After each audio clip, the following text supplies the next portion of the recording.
soap. No soap. Check this out. We can see how the magic happens. Okay, today we're going to be flying EgyptAir.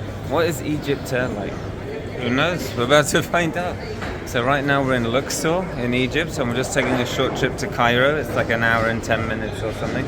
So we're going to check out the check-in process, how that goes, what the flight is like, do you get any snackers, and an overall review. Right now, there's a couple of flights that do this route, EgyptAir and EgyptAir. This is a lot busier of the two, so it looks like we have a long wait. I recommend checking in online.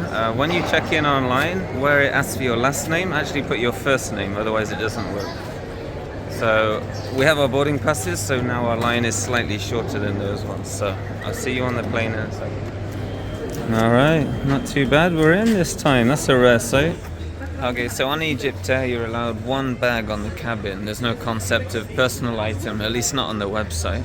We have 4 bags, so we're going to be the guinea pig. No one has tried to charge us extra yet. We'll let you know if they do when we get on the plane. Okay, we've done our domestic flight with EgyptAir. It didn't seem too bad, is it? But there is a huge problem with EgyptAir and EgyptAir for that matter. Now the problem is when you want to cancel your flight or change your flight. These are the big issues because getting hold of customer service is next to impossible.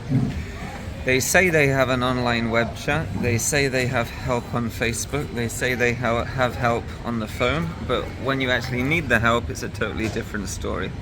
If you email them to try and change your flight, it's been around 5 days now, no reply at all.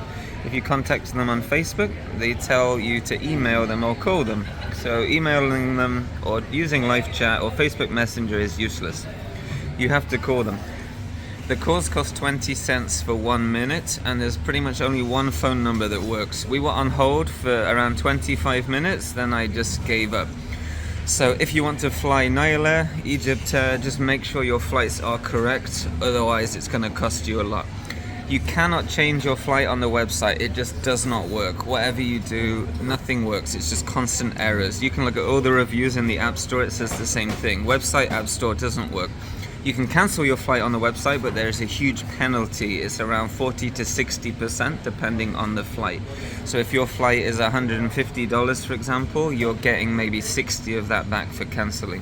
If you want to change it, there's a big change fee as well, between 20 and 40% depending on the flight. So it's something to bear in mind, and that is very important. The customer service sucks and there are fees to change. Even though they allow changes, there is a huge fee. It doesn't say that on the website. Alright, so we're on. We've got all our bags on. No one said anything. Pretty cool. One of the good things. I'm about to get on the bus.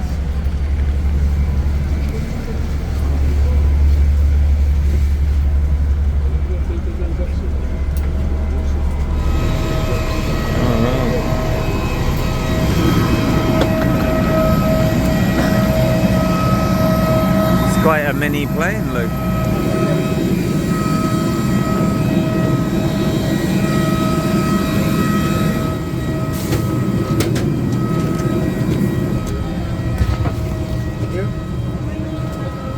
Hi. Thank you. There we are, EgyptAir. It's alright, isn't it? There's our seats. Alright, we're in. Let's take a look. Little tray table there. And we are flying. Hopefully an Airbus. Don't want to fly a Boeing anymore. A320 there. Neo. What else is in here?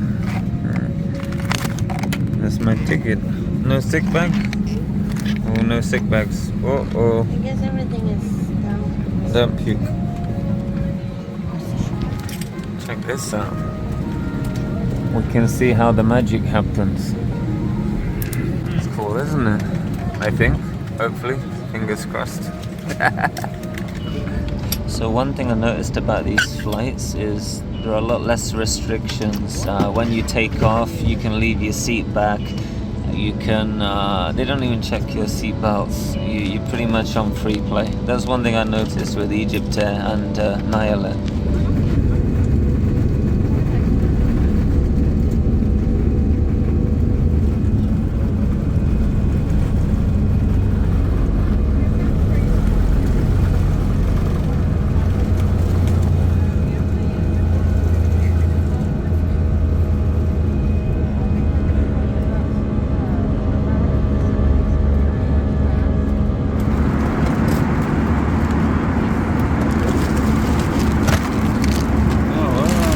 shukran, thank you.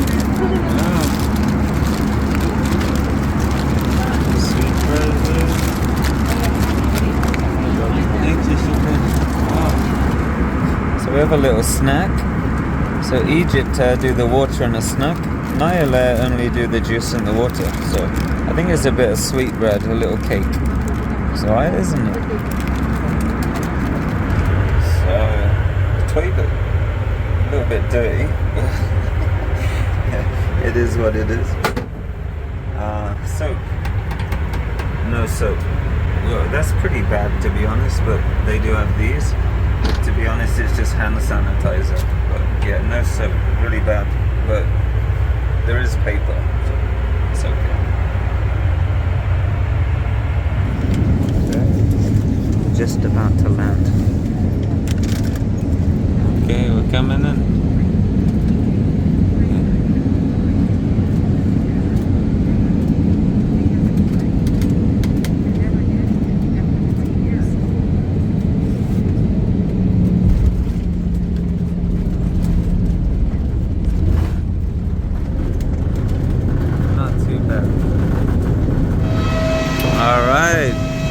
Back on the old shuttle bus.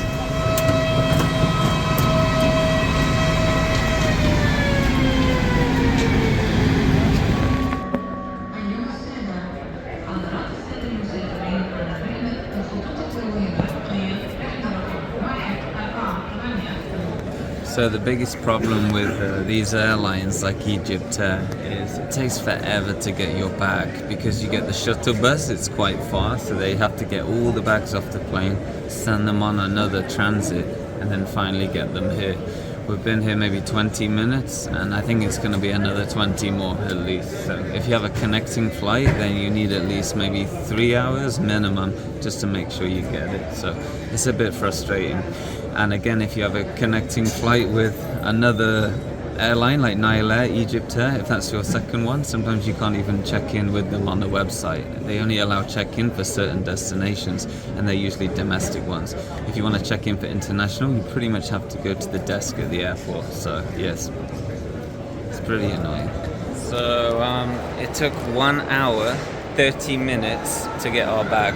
We had a 3-hour connection, a 3-hour delay just to get our bag on, hop on another flight, but we ended up missing our flight. So now the next flight is 2 days from now. So yeah, and we tried to call them, no answer. Email, obviously, total joke. So the only way you can literally contact this airline is to walk into the office. It's absolutely terrible.